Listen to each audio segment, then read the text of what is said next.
জয় মা তারা। মা তারা অ্যাস্ট্রোলজি চ্যানেলের পক্ষ থেকে সবাইকে জানাই আন্তরিক শুভেচ্ছা।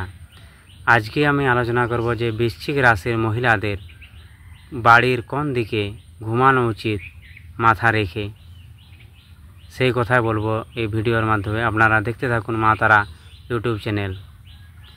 গৃহ নির্মাণ হোক বা পূজাস্থল, মহিলাদের কোন দিকে ঘুমানো উচিত তা কিন্তু বলা হয়েছে বাস্তুশাস্ত্রে।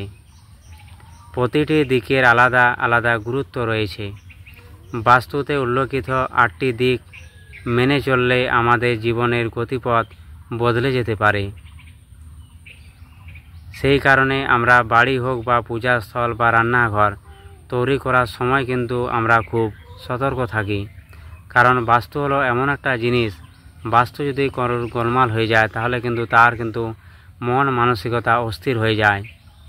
বাড়িতে সবসময় একটা অশান্তি ভাব, বাড়িতে কিন্তু ধূপ প্রদীপ যতই জ্বালানো হোক সেই বাড়িতে কিন্তু একটা দুর্গন্ধ অবশ্যই ছড়াবে। টাকা পয়সা বাড়িতে একদম থাকবে না, আত্মহত্যা করার চেষ্টা বেশি দেখা দেবে, বা যদি শরীরে কোনো রোগ জ্বালা হয়ে যায়, বড় বড় মারণ ব্যাধি, তা কিন্তু ডাক্তারি রিপোর্টে ধরা পড়বে না। ওষুধ খেলে সেই ওষুধ কিন্তু কাট হয়ে যাবে। বাস্তু এমন একটা জিনিস, তাই বাস্তুকে কিন্তু অবশ্যই আগে দেখতে হবে। কোনো বাস্তু করালে বা বাস্তুতে যদি আমরা বাড়ি নির্মাণ করি তাহলে কিন্তু অবশ্যই গ্রহচার্য যারা আছে তাদেরকে দেখিয়ে কিন্তু বাড়ি তৈরি করা উচিত বলে মনে করা হয়। কারণ বাস্তুতে একবার যদি দূষিত হয়ে যায় সে বাস্তু কিন্তু মানুষের জীবনকে ছারখার করে দিতে পারে। তাই বাস্তু কিন্তু আগে ঠিক করতে হবে, তারপরে গ্রহ। যারা হয়তো কিছু অনুসরণ করেন তাদের কর্মজীবনে কোনো কিছুর কিন্তু বাধার সম্মুখীন হতে হয় না। তাদের কিন্তু বাড়িতে সুখ সমৃদ্ধি ও সম্পদের অভাব হয় না, শরীর স্বাস্থ্য ভালো থাকে। মহিলাদের বলা হয় যে ঘরের লক্ষ্মী। একজন মহিলাই পারে একজন পুরুষকে কিন্তু তার লক্ষ্যে পৌঁছে দিতে। কোনো মহিলার যদি কোনো পুরুষ আজকে যা সাকসেস, তার পেছনে কিন্তু অবশ্যই কোনো না কোনো মহিলার হাত আছে। তাই মহিলাদের কিন্তু ঘরের মা লক্ষ্মী বলা হয়। মহিলাদের ঘুমানোর সময় অবশ্যই কিন্তু পা উত্তর দিকে এবং মাথা দক্ষিণ দিকে থাকা উচিত। এতে কিন্তু জীবন সুখের হয় এবং ঘরে দেবী লক্ষ্মীর অধিষ্ঠান হয়। ঘরে সুখ সমৃদ্ধি, টাকা পয়সা গাড়ির অভাব হয় না যদি মহিলারা এই কাজটি করে। যদি তার উল্টো বিপরীত করে তাহলে কিন্তু বাড়িতে লক্ষ্মী নয় অলক্ষ্মী ঢুকে যাবে। বাড়িতে সবসময় অশান্তি ঝামেলা লেগেই থাকবে। টাকা পয়সার জন্য হয়তো বারবার মানুষের কাছে হয়তো হাত পাততে হতে পারে। আর রোগ জ্বালা তো শেষ থাকবে না, আজ একটা ভালো হচ্ছে তো কাল একটা শুরু হয়ে যাচ্ছে বাস্তু খারাপ হলে কিন্তু। এবং এই নিয়মগুলো যদি ঠিকঠাক সে না করে তাহলেও। আর দ্বিতীয় কথা হলো যে পা কখনোই কিন্তু পূর্ব বা দক্ষিণ দিকে করে ঘুমোতে নেই মহিলাদের, বিশেষ করে।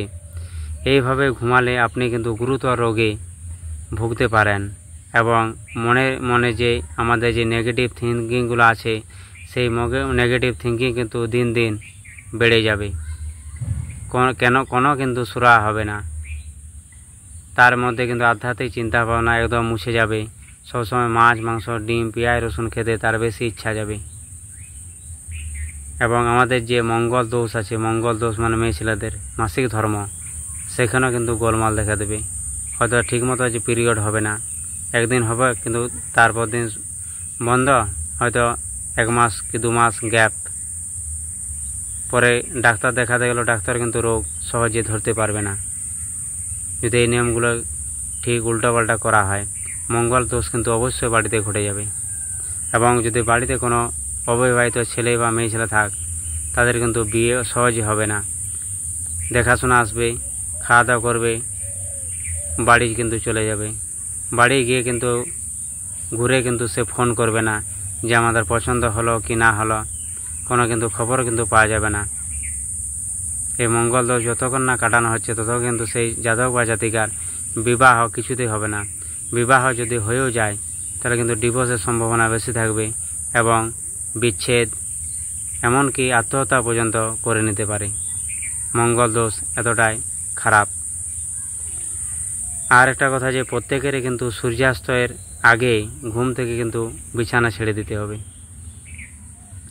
কারণ সূর্যোদয়ের পর দেরি পর্যন্ত ঘুমোলে তার কিন্তু শরীরে এবং স্বাস্থ্যের প্রতি একটা খারাপ প্রভাব অবশ্যই দেখা দেবে।